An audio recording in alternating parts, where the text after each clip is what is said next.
बिस्मिल्लाहिर्रहमानिर्रहीम। अस्सलाम वालेकुम नाजरीन, मैं हूँ सादिया गुल। नाजरीन, जैसा कि अभी हमने एक वाक़या रिपोर्ट किया जिसमें बहुत वायरल भी है ये सोशल मीडिया पे, जिसमें सगे चचा ने अपने ही 3 भतीजों को जो है वो हसद की बिना पर कत्ल कर दिया। अब हसद जो है ये एक ऐसी बीमारी है जो आपकी नेकियों को ऐसे जलाती है जैसे आग सूखी लकड़ियों को।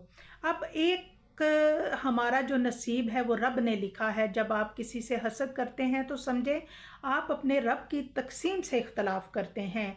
अल्लाह ताला सबको बचाए। लेकिन मैं आपको एक और चीज़ बताती जाऊं कि ये जो चचा ताया का रिश्ता होता है ये खून का रिश्ता होता है। हर घर में ऐसा नहीं होता, हर कोई ऐसे नहीं होता, बल्कि बाज़ दफ़ा तो हमने ये भी देखा है कि ताया चचा यानी कि अपने भाई की औलाद को अपनी औलाद की तरह समझते हैं, क्योंकि एक ही खून होता है।